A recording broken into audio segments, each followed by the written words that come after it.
8 o 9 minutos en el territorio continental ecuatoriano, buscando la verdad y abogando por unidad nacional en pro de la paz y la seguridad en el Ecuador.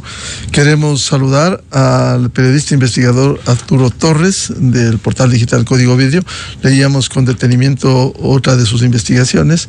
Esta tiene que ver con el proyecto hidroeléctrico Toachi Pilatón, que ha tenido irregularidades en su desarrollo durante años, y leíamos los secretos detrás de estos millonarios contratos y enredos con dos contratistas de Rusia. ¿Qué se ha encontrado de esto? Arturo, muy buen día. Buen día, Miguel. Muchas gracias por la invitación. Nosotros tratamos de profundizar en entender, para entender el esquema de una demora de 16 años en la puesta en marcha de un proyecto hidroeléctrico que en su momento fue anunciado como una de las obras ancladas a este cambio de la matriz energética anunciada por la Revolución Ciudadana desde la llegada del presidente Correa al poder en el 2007. Toachi Pilatón era eso, era la muestra de precisamente esa nueva etapa. Sin embargo, desde el inicio de la obra, lo que se ve es un sinnúmero de problemas con las empresas contratistas, porque inicialmente ya se contrató a una empresa rusa para que se encargue del tema más bien electromecánico y la operación de las plantas. Sin embargo, después de que se contrata a esta empresa, lo que ocurrió es que Selec tuvo problemas con otra contratista china que era la encargada de las obras civiles, es decir, de toda la obra, los túneles, la infraestructura, que luego evidenciaron fallas y problemas. Entonces, un sinnúmero de problemas con las contratistas, primero con la China, ocasionaron problemas con la empresa rusa Interrao, que no recibió las obras para poder hacer la instalación y el empate con el sistema más electromecánico, y eso fue generando un sinnúmero de retrasos, de multas, de pagos, en momentos en los cuales el gobierno lo que quería era mostrar obras, mostrar resultados con la hidroeléctrica Toachi Pilatón. De hecho, estaba previsto que se entregue esa obra para el año 2016, es decir, mostrar eso en la recta final a la campaña a las elecciones del 2017. Eso no ocurrió por el sinnúmero de problemas que tuvo con los incumplimientos tanto desde el gobierno en el manejo de los pagos, como desde de las empresas contratistas que tenían una serie de contratiempos y de líos encadenados a empresas chinas y empresas rusas que no podían empatar. Entonces, esto lo que nos habla es primero de ese proceso, la nota que publicamos, tan atropellado, tan accidentado, que le ha tomado tanto tiempo al país, y que en concreto una obra que en el 2008-2007 se había presupuestado, bueno, cuando se concreta en el año 2010, el inicio del proyecto básicamente estaba presupuestado en $300 millones previamente, y acaba costando $1.000 millones hasta el momento. $1.000 millones es lo que ha costado esa obra, que está previsto ya que se entregue en diciembre, con la entrada en funcionamiento de Ayuriquín, que es la central que generará cerca de 200 megavatios. Leíamos la investigación, Arturo, y decía que el primer gran misterio es el costo final de la obra que hoy se esclarece. Según Selec, en el 2023 a esa alianza se detallan $1.000 millones. No es una cifra entre lo que se había presupuestado o iniciado hasta lo que se pretende concluir en los próximos meses. Así es. Es el triple del costo que inicialmente se presupuestó. Y esto nuevamente es como un gran monumento de lo que ha sido esta lamentable década de la Revolución Ciudadana en cuanto al manejo de las obras con primero sobreprecios, luego corrupción, problemas indefinidos, y eso también es la muestra de este tema, de Toachi Pilatón. Por eso es que nosotros mostramos los datos, ¿no es cierto? Los datos nos hablan de que 246 millones, ¿no es cierto?, eran de recursos fiscales y 250 millones salieron del BIES, ¿no es cierto?, de recursos que entregó el BIES, y 52 millones más eran del Exim Bank de Rusia, que también entraba a financiar la obra, y 475 millones de dólares de SELEC. Entonces, esto aproximadamente nos da 1.000 millones de dólares que se han invertido, o que se han gastado pues en esta obra, que finalmente y todavía hay compromisos por pagar, evidentemente. Eso no es que está ahí suelto ni que se ha acabado de cubrir, porque hay una deuda todavía que tiene que consolidarse con el BIES, por ejemplo, que creo que es de más de 100 millones de dólares que le deben al BIES. Entonces, al final de cuentas, lo que vemos es un sinnúmero de retrasos y de problemas y de complicaciones por malos manejos desde el Estado, de los tiempos, de los problemas que también fueron ocurriendo por fallas geológicas que se descubrieron en el camino, pues, y yo no entiendo, no soy un experto en este tema, pero entiendo que cuando se hace un trabajo previo de investigación y de análisis de suelos para emprender una obra de semejante magnitud, ya debían establecerse esas fallas geológicas que ocasionaron también un sinnúmero de fisuras en los túneles de conducción, que es lo mismo que ocurre en Coca-Cola Sinclair luego, Miguel. Entonces, esta falla de origen, es decir, de hacer obras a costa de todo, sin hacer caso, sin poner atención en las alertas que se dan, creo que le llevan a ese gobierno a cometer un sinnúmero de errores que ahora nos están pasando la factura, porque si es que esa central estaría funcionando, tendríamos 250 megavatios que en algo ayudarían, o sea, que de hecho va a ser importante para paliar los problemas energéticos que tenemos. Y creo que sí vale destacar que este tema que al inicio yo mencioné, sobre que el gobierno de la Revolución Ciudadana había ofrecido cambiar la matriz energética a un esquema limpio y supuestamente seguro, con la construcción de 8 centrales hidroeléctricas, pero no se escucharon las alertas de quienes advertían sobre el peligro de anclar la generación a la apuesta hidroeléctrica frente a las amenazas del cambio climático por el riesgo de sequías o inundaciones. Las alertas ya se venían dando desde esa época.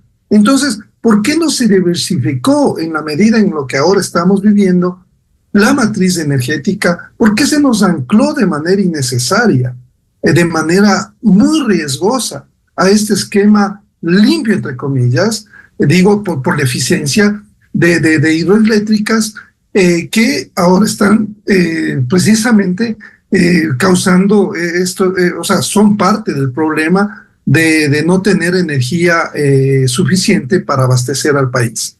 En este proyecto que ha tenido tantas irregularidades en su ejecución, el BIES tiene invertido 250 millones de dólares y que hasta el día de hoy no puede ver el usufructo de eso. Sí, el fideicomiso con el BIES, Miguel, se constituyó con SELEC en el año 2015, ¿no es cierto? El BIES, como decía, aportó 250 millones de dólares para constituir ese fideicomiso con un 38,2% de participación. En el SELEC, como contraparte, es decir, el gobierno, puso 403 millones de dólares, es decir, una participación del 62% más o menos. El voto total del fideicomiso son 654 millones de dólares y hasta inicios de este año, Miguel, el BIES ha recibido de Select ya el pago de 26 cuotas, ¿no es cierto?, por un valor de más o menos 105 millones de dólares que corresponden al capital y los 160 millones restantes por concepto de interés. El BIES aún debe recuperar 15 cuotas, eso hay que destacar, o sea, todavía tiene que recobrar 15 cuotas por 143 millones de dólares. Y en este camino lo que ha habido es que el BIES ha tenido que portarse, digamos, ha tenido que manejar sus cuentas de manera, en este caso, muy seria, porque el gobierno siempre pretendía que le quiten, los gobiernos de turno, que la garantía que tenía el BIES para que recobrar su pago, el pago o el préstamo que dio, que es la hidroeléctrica, lo que han querido es que entregarle un pagaré al BIES, ¿no es cierto?, para que pueda tenerlo como garantía, lo que no ha sido aceptado. Y de paso, sí quisiera también comentar, que me parece oportuno, cómo el BIES durante varios gobiernos se convirtió en la caja chica, ¿no es cierto?, de los gobiernos para financiar otro tipo de obras, de necesidades, porque no tienen recursos y lo que le entregan al BIES en buena parte de los casos son bonos, son papeles que al final acaban licuándose, ¿no es cierto?, porque el gobierno no paga. Eso es lo que está provocando precisamente el problema de desfinanciamiento agudo del BIES, del Banco de Seguridad de los afiliados del Seguro Social.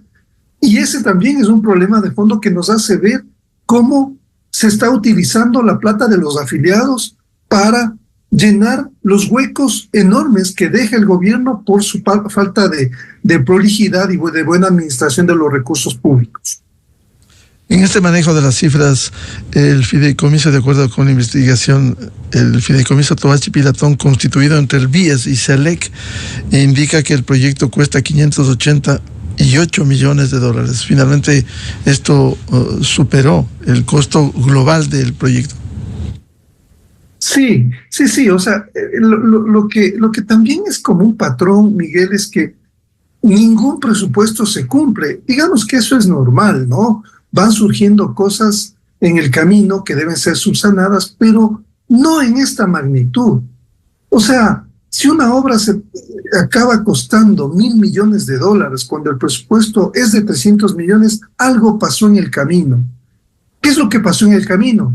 Primero, negligencia, fallas, mal cálculo, mal hechos los contratos que tienen que extenderse y hacer adendas, o en este caso, con las dos empresas rusas que entraron en este proyecto, tuvieron que además litigar, abrir procesos de arbitraje para denunciar al Estado por los incumplimientos en un caso, y en otro caso, que nosotros también hemos documentado, tiene que ver con cómo empiezan a llegar facturas de una de las empresas por cualquier cosa, por bebidas, por alimentos, para que el Estado tenga que seguir cubriendo, ¿no es cierto?, estas necesidades de la empresa que no estaban contempladas, digamos, según las fuentes consultadas, en los términos del contrato.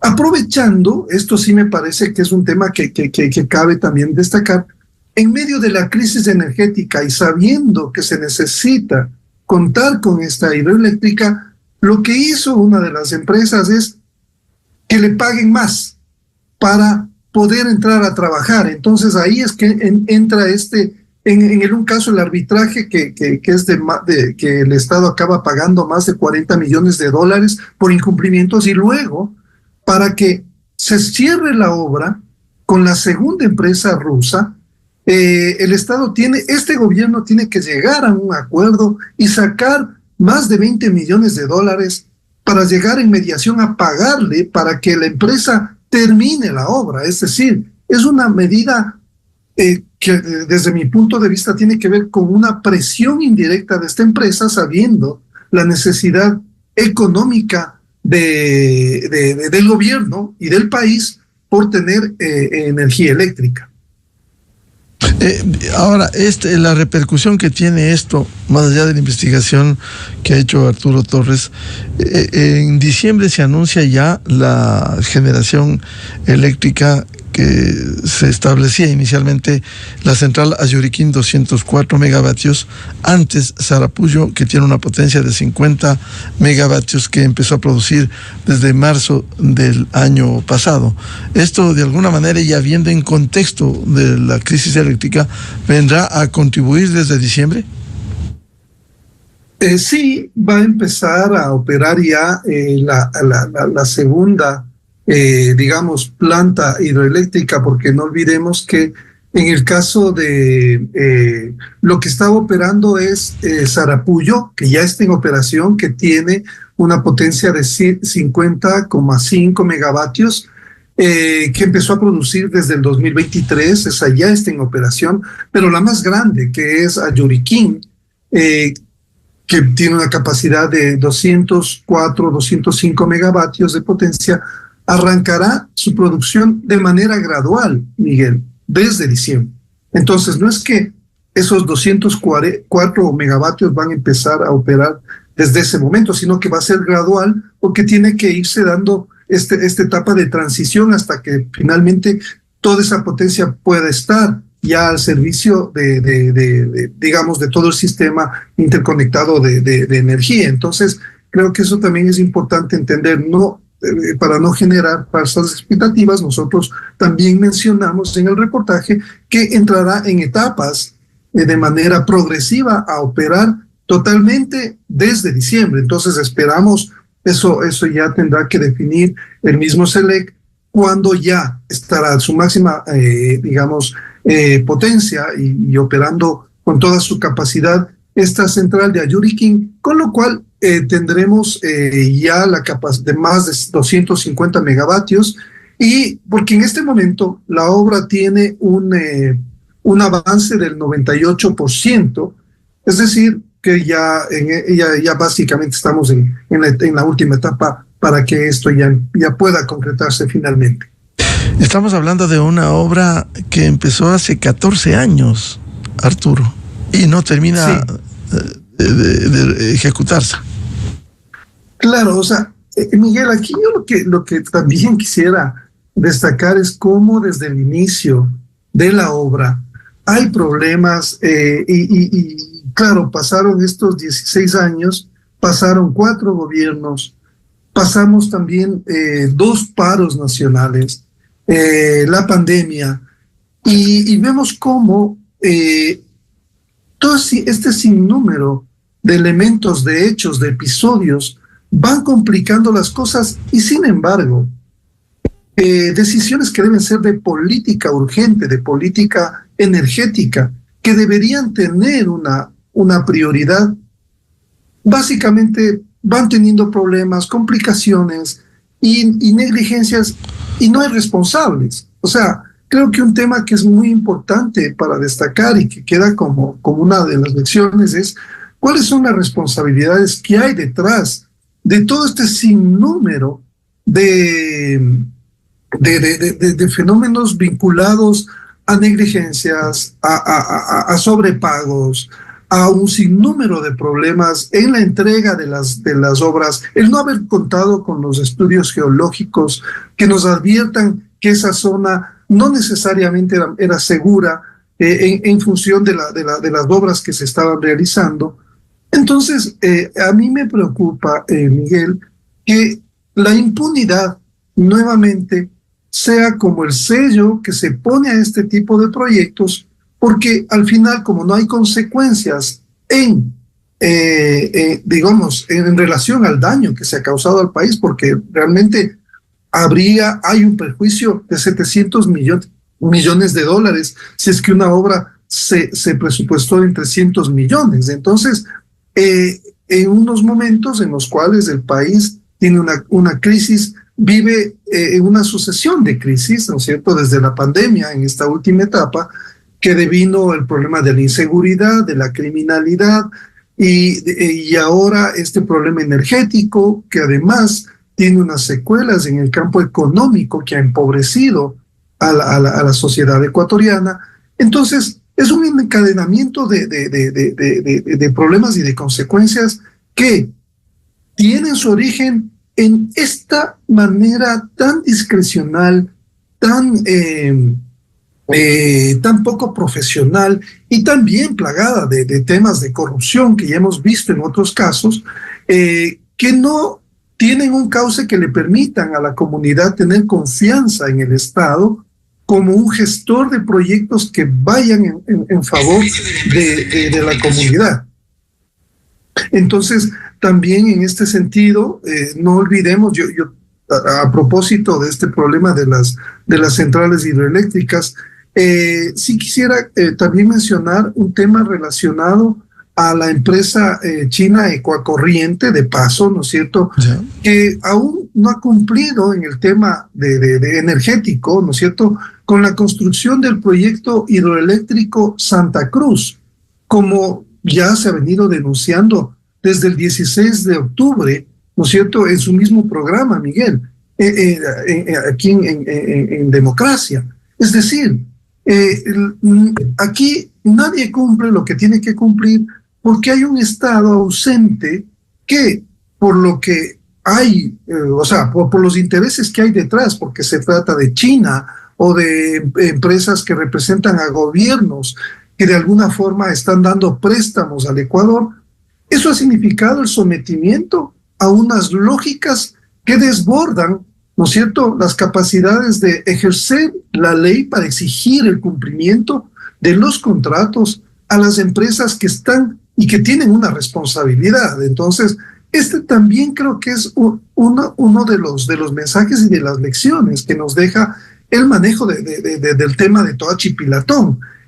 Hay una discrecionalidad absoluta, no existen las autoridades que ejerzan y apliquen la ley para sancionar, para generar precedentes y por lo menos que se sepa que quienes realmente tienen la principal responsabilidad sobre esto que ha ocurrido en este proyecto, en Coca-Cola Sinclair, en otros proyectos plagados de irregularidades y de corrupción, es el Estado. Son los funcionarios que tienen que velar por el buen uso de los recursos públicos. Es decir, como bien anotaba Arturo, esto es importante, tal como lo permitieron a Ecuacorriente, que hoy está en manos chinas, y su proyecto hidroeléctrico. Así es, o sea, esto fue también advertido por el exministro Fernando Benalcázar, según yo recuerdo, de cómo es que no se les exige que cumplan a estas grandes mineras que reciben ingentes recursos del Estado, ¿no es cierto?, y que por lo menos tengan una corresponsabilidad. O sea, ¿qué ha pasado con esto? ¿Qué ha pasado con este incumplimiento? ¿Hay alguna sanción que se ha aplicado a esta empresa china por no haber montado esta central que tenía que montar para no ser subsidiada por el Estado en la energía, que es lo que ha pasado y que el gobierno acabó hace pocas semanas o meses, un par de meses, de subir, además, no olvidemos que estaba subsidiado el combustible que se les daba para que generen la energía las empresas mineras. Claro, con tarifas especiales, así es. O sea, Miguel, el país se convirtió en un paraíso porque no solamente es que reciben recursos de los minerales que se llevan del país, obviamente con contratos legales y todo eso. Claro, pago de impuestos, pagos al SRI, así es. Eso se hace, pero en este caso, ¿por qué se incumple con un tema que ahora vemos que solamente suma al sinnúmero de problemas que el país vive por la crisis energética, que en buena medida, en una parte muy significativa, tiene que ver con este manejo poco, digamos, prolijo de la autoridad para exigir a contratistas, a empresas que participan en proyectos de este tipo, que cumplan lo que dice la ley y los contratos. Bien, Arturo Torres, muchas gracias por ilustrarnos con esta investigación que ha hecho el portal digital Código Vidrio y ese proyecto Toachi Pilatón que desde hace 16 años al menos se viene trabajando con altibajos, irregularidades y que se espera complemente desde diciembre la generación eléctrica en el país. Arturo, muy amable por atender a la revista de Opinión Democracia. Muchas gracias, Miguel. Un excelente día. Muy buen día. 8:34 en el territorio continental ecuatoriano. Vamos a una pausa y luego tenemos previsto un diálogo con el doctor Juan Carlos Solines.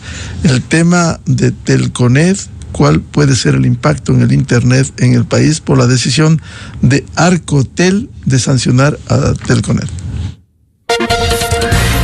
Desde 1984 con Gonzalo Rosero. La revista de Opinión Democracia. Siempre líderes, siempre confiables. Enseguida regresa Miguel Rivadeneira a la búsqueda de la verdad. Inicio de espacio promocional y publicitario. Seguimos combatiendo al narcotráfico. Manabí. 10 delincuentes vinculados a los Pepes, capturados. Alias Gordo, objetivo de medio valor, es uno de los detenidos. Guayas. 18 antisociales vinculados a secuestro y extorsión fueron sacados de las calles de la Perla del Pacífico. Cañar. 300 kilos de cocaína sacados de circulación. Un golpe de $2 millones al narcotráfico. Actuamos con firmeza y contundencia por la tranquilidad de los ecuatorianos.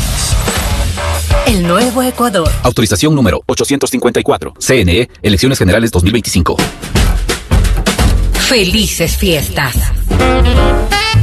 Celebre sus momentos especiales con sus seres queridos y amigos en el mejor restaurante de la ciudad, El Dorado Restaurante Cocina Internacional. Cenas o almuerzos navideños con nuestros espectaculares menús. Consulte por disponibilidad y reserve su mesa favorita para el 31 de diciembre en su cena de fin de año. Estamos ubicados en la